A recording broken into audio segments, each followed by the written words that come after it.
Halo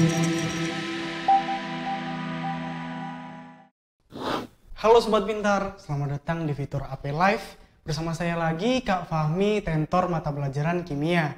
Dan pada video kali ini kita akan membahas prediksi soal-soal yang berkaitan dengan ujian nasional tentunya di mata pelajaran kimia tahun 2019.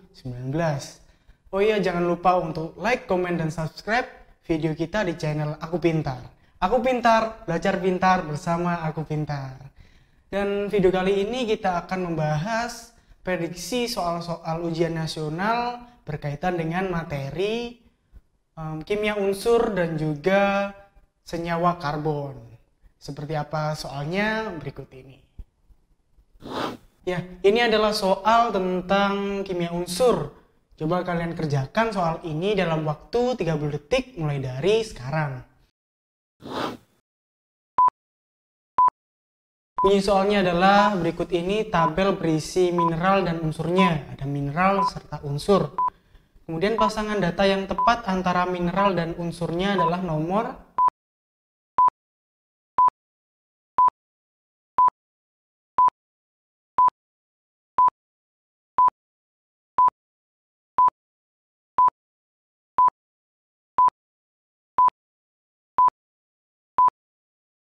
Nah, gimana Sobat Pintar? Sudah kalian kerjakan atau belum? Kira-kira dari jawaban kalian sudah benar atau ada yang masih salah?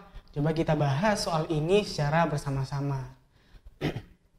Oke, di sini ada mineral, ya, ini mineral dan juga unsurnya. Yang ditanyakan di sini adalah pasangan mineral antara mineral dan unsurnya. Dalam kata lain, mineral ini apakah mengandung besi? Kemudian ada pirit, bausit, kriolit, kalkopirit, hematit. Kalau kita mencoba menjawab ini, kita harus tahu senyawa atau rumus molekul yang ada pada setiap mineral ini. Kalau pirit adalah rumus senyawanya adalah FeS2. Kemudian kalau bauksit adalah Al2O3 hidrat. Ini menunjukkan hidratnya.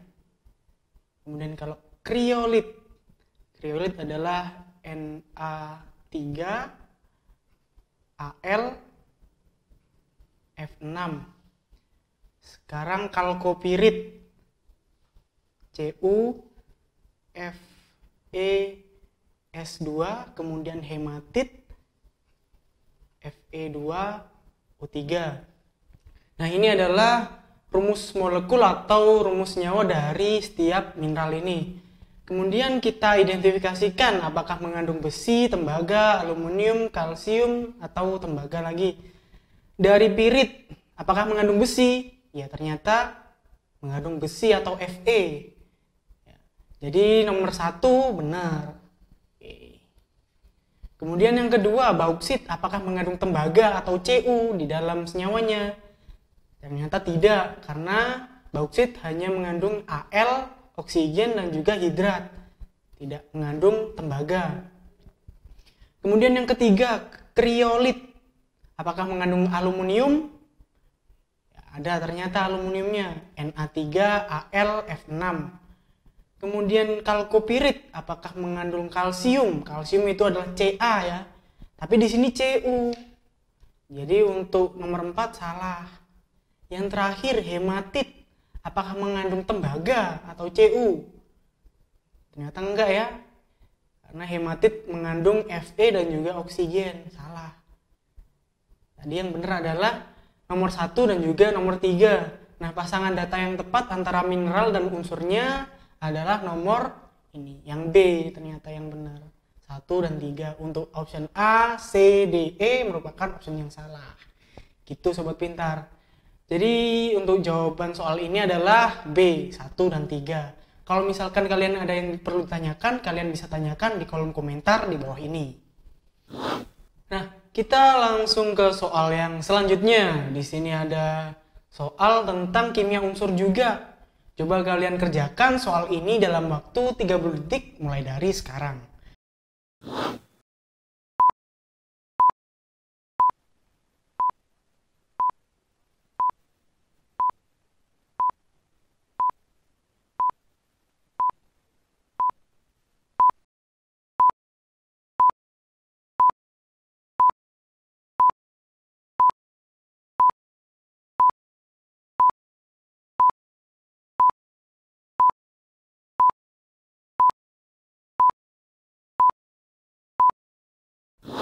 Nah, gimana sobat pintar? Sudah kalian kerjakan atau belum? Kira-kira dari jawaban kalian sudah benar atau ada yang masih salah? Coba kita bahas soal ini secara bersama-sama.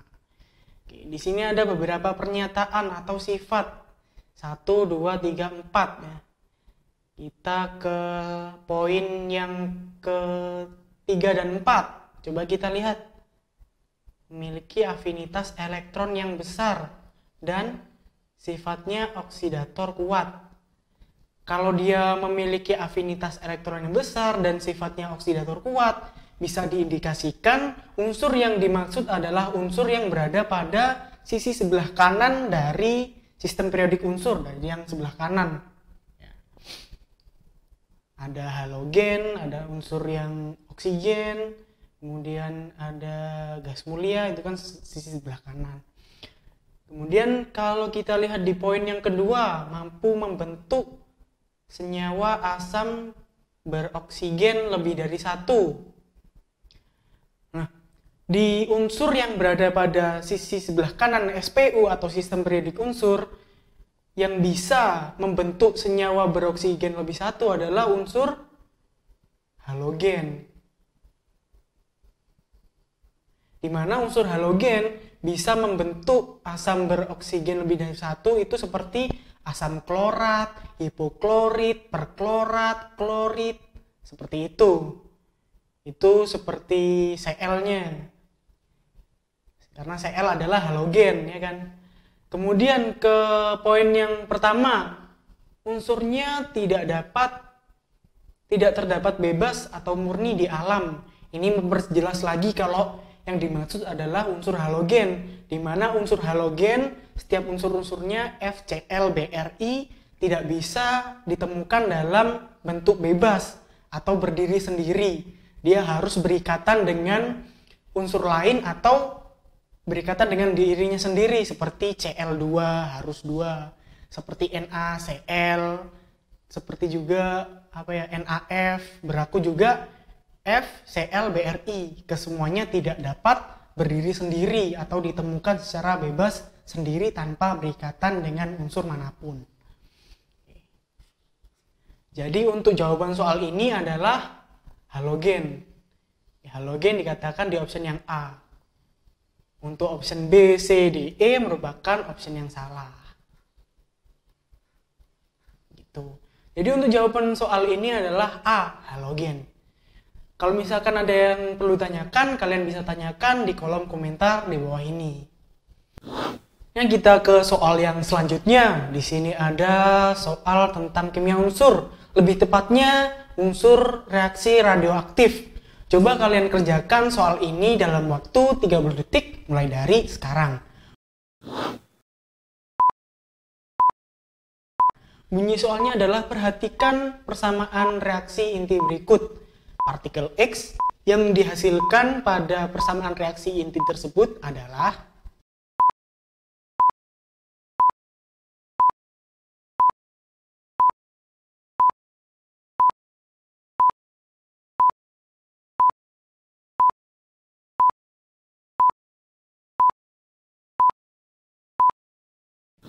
Nah, gimana sobat pintar? Sudah kalian kerjakan apa belum? Dari jawaban kalian sudah benar atau ada yang masih salah? Coba kita bahas soal ini secara bersama-sama. Oke, yang dicari di sini adalah partikel X. Partikel X ini sebenarnya apa toh? Apakah proton, apakah neutron, atau apakah beta, apakah positron, apakah triton? Sebelum kita mengetahui partikel X ini apa, kita harusnya tahu notasi dari reaksi ini. Notasinya berupa nomor atom dan juga nomor massa. Saya tulis lagi Al, ya kan? Kan sudah diketahui 13 dan juga 27 ditambah dengan alfa. Alfa juga punya nomor atom dan nomor massa. Nomor atomnya adalah 2, nomor massanya 4. Kemudian menjadi unsur P, nomor massa 30 dan nomor atom 15. Dan juga X. Kita pasang juga nomor massanya M, nomor atomnya M, nomor massanya N. Kita cari N dan juga M-nya. Sebelumnya kita juga harus tahu notasi dari setiap option ini. Kalau proton adalah lambangnya P, nomor atomnya 1, nomor masanya 1. Kemudian neutron lambangnya N, nomor atomnya 0, nomor masanya 1. Kemudian beta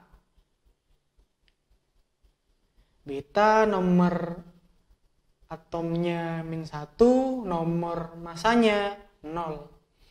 Kemudian positron adalah beta juga, sama lambangnya, tapi nomor atomnya berbeda. Nomor atomnya +1. Kalau beta kan -1. Nomor massa 0. Kemudian triton, nomor atomnya 1, nomor masanya 3. Lambangnya sama seperti hidrogen karena dilambangkan memang sifatnya sama seperti hidrogen. Kita kan sudah tahu sekarang notasi dari setiap option ini, apakah proton, neutron, beta, positron atau triton. Tinggal kita samakan aja nomor massa dan juga nomor atom dari X ini. Gimana caranya? Sederhana, tinggal kita jumlahkan aja. Dimana prinsipnya adalah nomor atom maupun nomor massa yang sebelah kiri sama dengan nomor atom atau nomor massa sebelah kanan. Jadi jumlah nomor atom sebelah kanan sama dengan jumlah atom sebelah kiri. Sama. Sekarang ke nomor atom dulu. Al, nomor atomnya 13 ditambah 2 sama dengan 15 ditambah M. Sisi kiri jumlahnya 15. Sisi kanan 15 ditambah M. Maka M sama dengan 0. X memiliki nomor atom 0. Kemudian ke nomor massa sekarang. 27 untuk nomor massa dari Al ditambah 4 sama dengan 30 ditambah N. Atau nomor massa dari X. 31 untuk sisi kiri. Sisi kanan 30 ditambah N. Maka N sama dengan 1. Nomor massanya 0, nomor atomnya 0, nomor massanya 1. Tinggal kita masukkan aja notasinya. Nomor atomnya 0, nomor massanya 1. Dari notasi ini kita tinggal samakan aja. Yang mana? Apakah sama notasinya seperti proton, neutron, beta, positron, atau triton? Ternyata sama seperti ini. Neutron. Nomor atomnya 1, nomor atomnya 0, nomor masanya 1. Jadi jawaban dari soal ini adalah B. Neutron ternyata. Oke, kalau kalian ada yang masih ditanyakan, kalian bisa tanyakan di kolom komentar di bawah ini. Oke, kita ke soal yang selanjutnya. Ini ada reaksi pembuatan logam natrium. Coba kalian kerjakan soal ini dalam waktu 30 detik mulai dari sekarang. Bunyi soalnya adalah berikut ini adalah persamaan reaksi pembuatan logam natrium. Ada reaksi katoda dan juga anoda.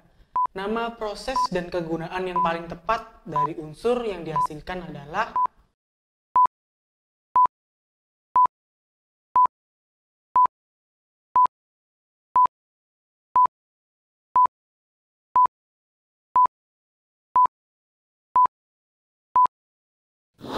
Nah, gimana Sobat Pintar? Sudah kalian kerjakan apa belum? Dari jawaban kalian sudah benar atau ada yang masih salah? Coba kita bahas soal ini secara bersama-sama. Di sini ditunjukkan ada reaksi elektrolisis ya. Reaksi elektrolisis melelehkan natrium klorida dan pada katoda menghasilkan endapan natrium. Melelehkan natrium klorida kemudian menghasilkan endapan natrium. Ini merupakan proses reaksi yang dinamakan proses Seldown. Menghasilkan logam natrium. Dan kegunaannya adalah sebagai lampu penerangan di jalan raya dengan ditambahkan neon dan juga argon. Kalau kita lihat di optionnya yang mengatakan cell down dan juga sebagai lampu penerangan jalan raya adalah option yang A. Kita sudah dapat jawabannya. Adapun kalau kita lihat di option yang lain, kalau Wohler merupakan proses pembuatan urea dan juga fosfor. Kemudian ada tanur tinggi. Tanur tinggi ini adalah proses untuk pembuatan besi atau Fe. Fras ini adalah proses pembuatan belerang. Kemudian ada yang terakhir Hall-Héroult, merupakan proses pembuatan logam aluminium. Karena ini adalah NaCl, melelehkan NaCl untuk menghasilkan endapan logam natrium merupakan cell down, dan juga kegunaannya juga sebagai lampu penerangan di jalan raya. Jadi jawabannya adalah A. Oke, begitu untuk soal yang ini, jawabannya adalah A. Kalau misalkan kalian ada yang perlu tanyakan, kalian bisa tanyakan di kolom komentar di bawah ini. Nah, sebelum kita lanjut ke soal yang berikutnya, ini Kak Fahmi punya fakta mengenai tragedi Minamata. Bagaimana faktanya? Berikut ini. Pada tahun 1958, di kota Minamata, prefektur Kumamoto di Jepang, ratusan orang meninggal dengan gejala yang aneh. Gejalanya seperti kelumpuhan, cacat fisik, kemudian gila, dan akhirnya meninggal.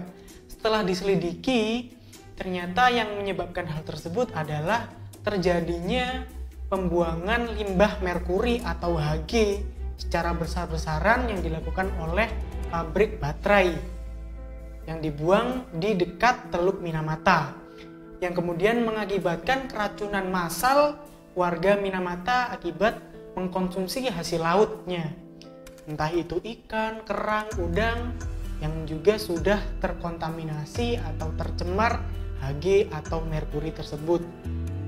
Hg atau merkuri memiliki sifat yaitu sebagai logam berat, kemudian memiliki massa jenis yang besar. Apabila masuk ke dalam tubuh tidak bisa terurai di dalam tubuh, dan apabila terakumulasi akan menyebabkan kerusakan saraf.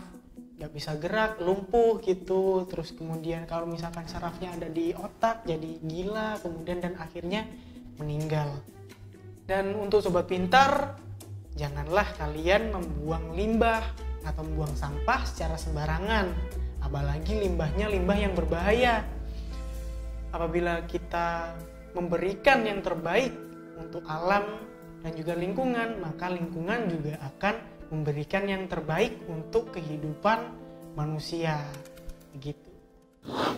Oke, kita ke soal yang selanjutnya. Beralih ke materi senyawa karbon. Coba kalian kerjakan soal ini dalam waktu 30 detik mulai dari sekarang.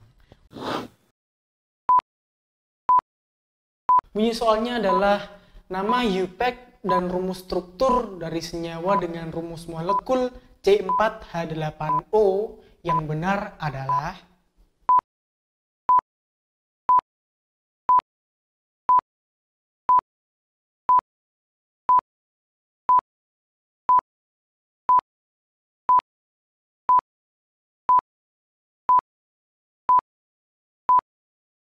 Nah, gimana sobat pintar? Sudah kalian kerjakan apa belum? Dan dari jawaban kalian sudah benar atau ada yang masih salah? Coba kita bahas soal ini secara bersama-sama. Diketahui di sini ada rumus molekul ya.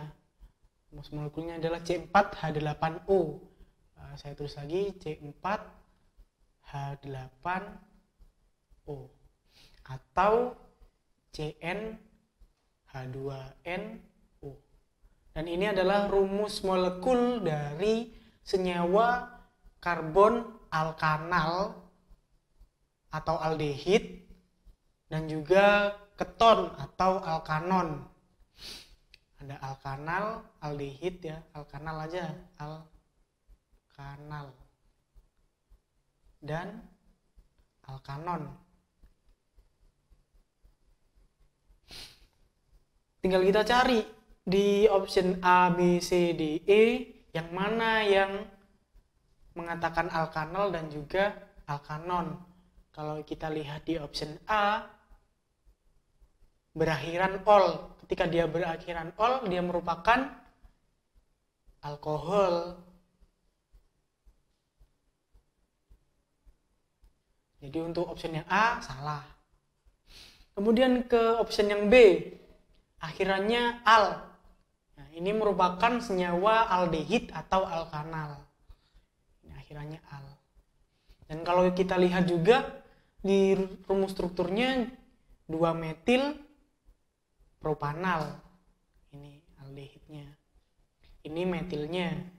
Menunjukkan di nomor C yang kedua. Kemudian kita lihat di option yang C, 2-metil propanol, akhirnya ol, dia alkohol. Salah ya.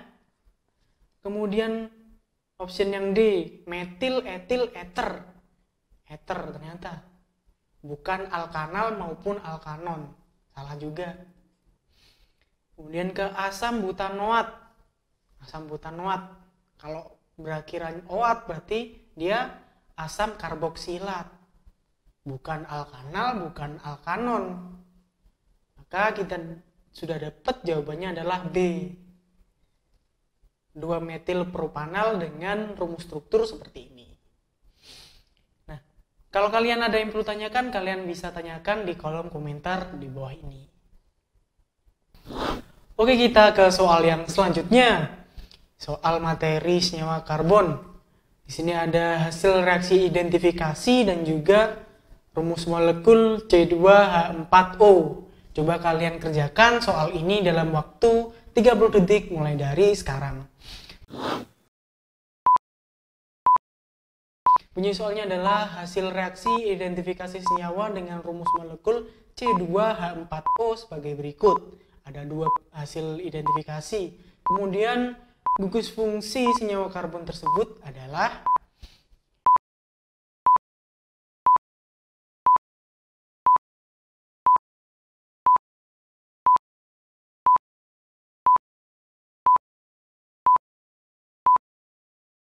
Nah, gimana sobat pintar? Sudah kalian kerjakan apa belum? Dan dari jawaban kalian sudah benar atau ada yang masih salah? Coba kita bahas soal ini secara bersama-sama. Oke, di sini ada 2 hasil reaksi identifikasi ya. Dengan rumus molekul C2. Oke, di sini ada C2H4O. Atau rumusnya adalah CnH2nO.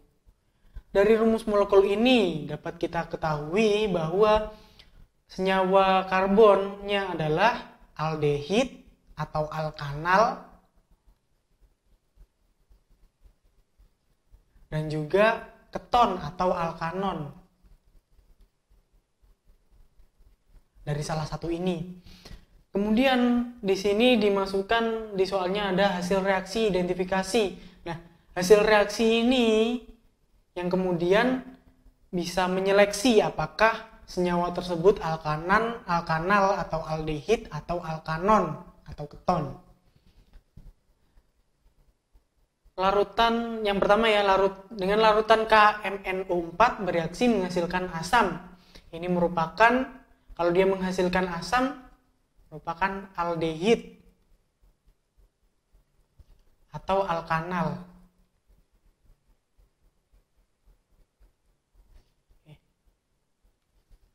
Alkanal. Sama aja, aldehid sama alkanal sama.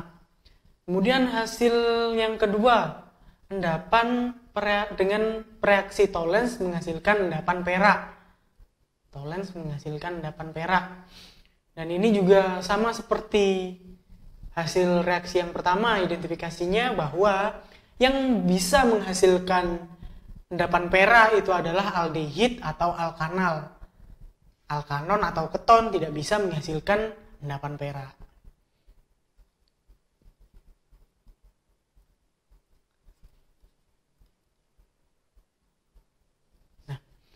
Nah, kita sudah tahu ternyata yang dimaksud di soal ini adalah senyawa karbon yang tergolong alkanal atau aldehid.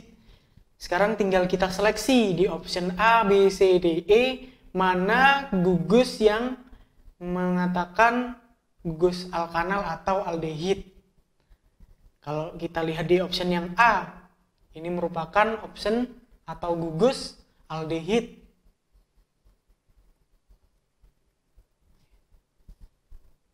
Aldehid atau alkanal.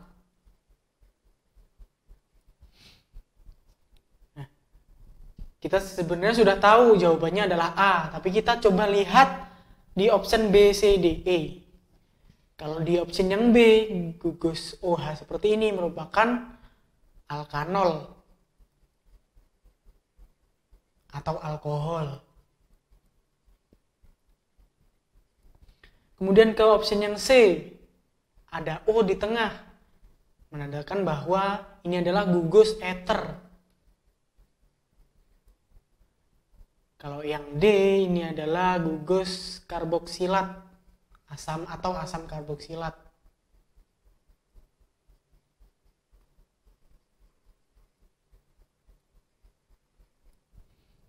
Dan option yang E ini merupakan gugus dari alkanon atau keton.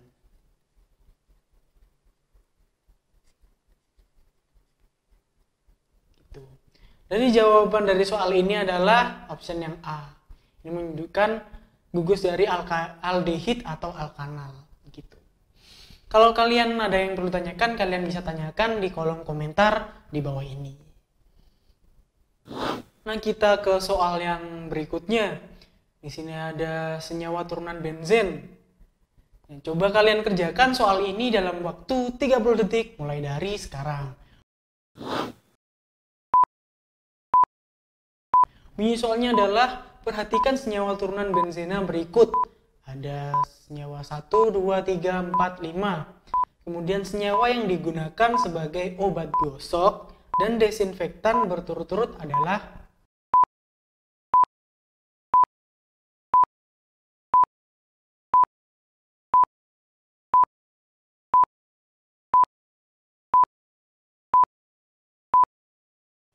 Nah, gimana sobat pintar? Sudah kalian kerjakan apa belum? Dan dari jawaban kalian sudah benar atau ada yang masih salah? Coba kita bahas soal ini secara bersama-sama. Oke, yang ditanyakan di sini adalah senyawa yang digunakan sebagai obat gosok dan desinfektan. Senyawa yang mana itu? Apakah 1, 2, 3, 4, atau 5? Kalau kita lihat dari senyawa yang nomor 1, ini adalah asam benzoat.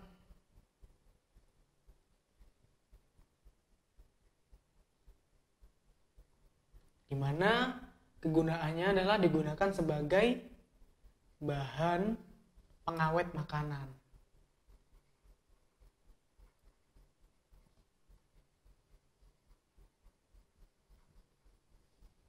Kemudian ke senyawa yang selanjutnya, nomor 2. Ini merupakan senyawanya adalah asam benzen sulfonat. Sulfonat karena ada S-nya.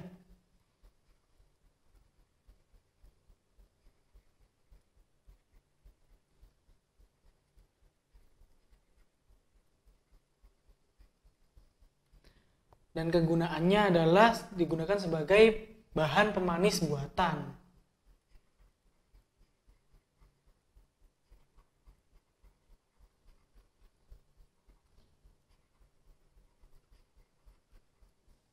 Kemudian yang ketiga, ini ya, yang ketiga ini adalah rumus senyawa benzen asam M hidroksi benzoat.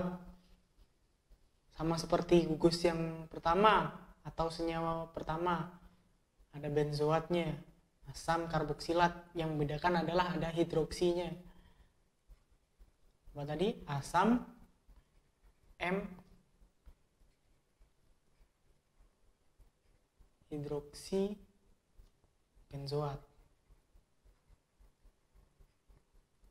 Dan kegunaannya digunakan sebagai obat gosok.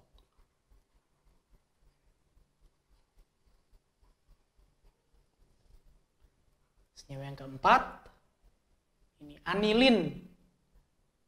Ada gus amonia NH2, anilin ya. Kegunaannya digunakan sebagai bahan zat warna. Bahan baku zat warna. Zat pewarna. Entah itu cat. Kemudian yang terakhir, yang kelima ya. Yang kelima ini adalah fenol. Sebagai antiseptik atau desinfektan.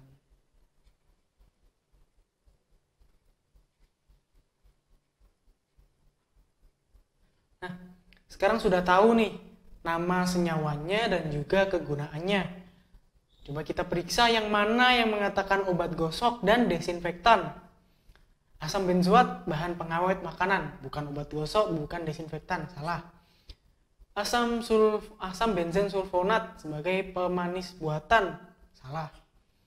Asam M-hidroksi benzoat sebagai obat gosok ternyata. Kemudian kita sudah dapat obat gosok, kita kemudian cari desinfektan. Anilin, bahan baku zat pewarna, salah.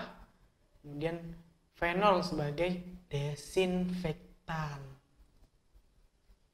Jadi pasangannya adalah 3 dan juga 5. Dari option A, B, C, D, E yang mengatakan nomor 3 dan 5 adalah option yang E. Jadi untuk option A, B, C, D, option yang salah. Jadi jawaban dari soal ini adalah E, 3 dan 5. Asam M-hidroksi benzoat dan juga fenol. Kalau misalkan kalian ada yang perlu tanyakan, kalian bisa tanyakan di kolom komentar di bawah ini.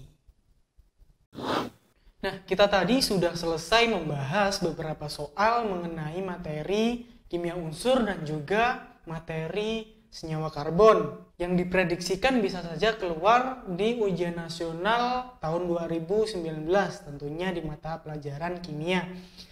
Jangan lupa juga untuk kalian belajar, semangat terus untuk pejuang ujian nasional. Aku pintar, belajar pintar bersama Aku Pintar. Bye-bye.